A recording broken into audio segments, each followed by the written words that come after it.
we did a thing, and that thing was in Kansas. We went there, and this is what we got.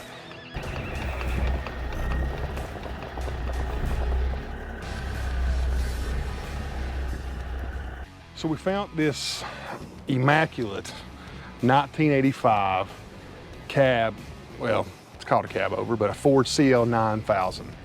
If you know what a CL 9000 is, it's a Cabover.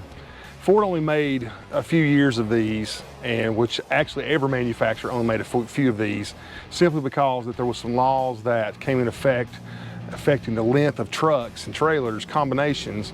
And so the manufacturer said we were gonna have to, find every way that we can get every inch out of our builds to meet the guidelines. So essentially every manufacturer made a Cabover, stub nose, whatever you want to call them, but what we like to call them is very cool.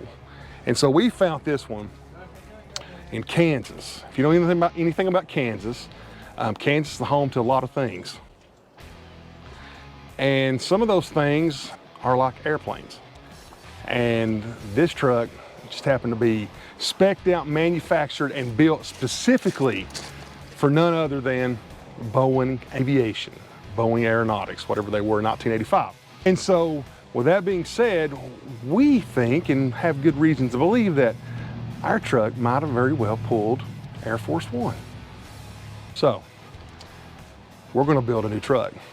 We're gonna take an old truck and put a lot of new things into it, modify it, and in the end, it's gonna be the epitome of what Liberty stands for.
Well, we're gonna start by redoing the entire interior of this. We're thinking black right now, but we haven't decided anything for sure.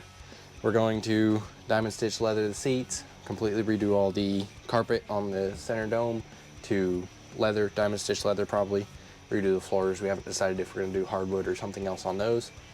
All of the gauge cluster and everything we're gonna replace with the old analog gauges that Ford put in there in the 80s.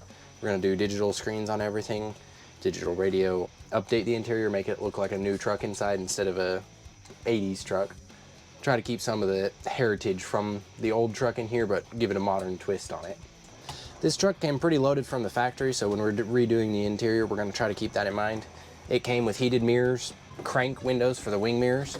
Pretty much the only option that they didn't take when they were ordering this truck was power windows, with fog lamps, and I don't know, that's about all that they didn't option on this truck. It's pretty nice, and we're gonna try to keep that theme when we're going into the new updated version of it.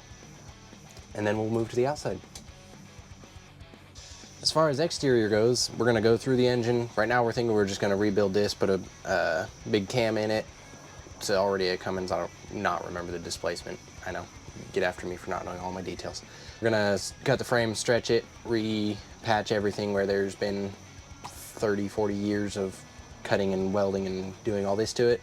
Stretch the frame. We're gonna find someone that can do fiberglass work, metal work, whatever we need to do.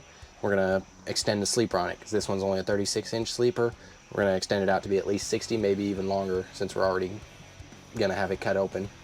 The front axle is old. Anyone that knows anything about trucks, it's got the old lug centering on the wheels. We're gonna replace the hubs, possibly replace the whole front axle to a heavier duty one, and put 4.5s on it instead of 22.5s, make it look a little beefier in the front end. We'll go through a whole grill. It's kind of worn out and old. We're gonna go through, put a laser cut metal grill on it with our logo probably in the middle. If we can find someone, we're gonna have them redo the headlights to the square instead of the round that are on there, redo all the lighting to LEDs, and then get a nailed down idea of what we're gonna do for our livery and make it American themed. So as you saw, 1985 Ford CL9000 has a big cam Cummins, has a 9-speed foiler, and when we get done with her, on the outside, Liberty's gonna look like a CL9000, but on the inside, you're gonna wanna see this. This is J-Rod's build. We're gonna build it together somewhat, but let us know if you would like to get involved in this. If you're a fabricator and would like to hear some of our ideas of what we wanna do there, reach out to us. Cab fabricator, frame fabricator, we're gonna stretch it. So, calling you guys out there. This is a CL9000 that has less than 170,000 miles on it. And where can you find an 85 model rig that has that many miles on it? Nowhere. So we wanna make this thing road ready today. We're gonna hook it up to our trailers. And when you see it coming down the road, you're gonna know that this is Riggs and Horses rig. So, Jeremiah, what do you think? Liberty's gonna look good, right? I think it's gonna be awesome. It's gonna be an awesome build. We're gonna do it, and you're gonna watch it. We're gonna do it for you. Everybody out there that's patriotic, this is us saying, God bless America, and go Vols if you live in Tennessee. Okay? For now, we're out. We're going on a journey.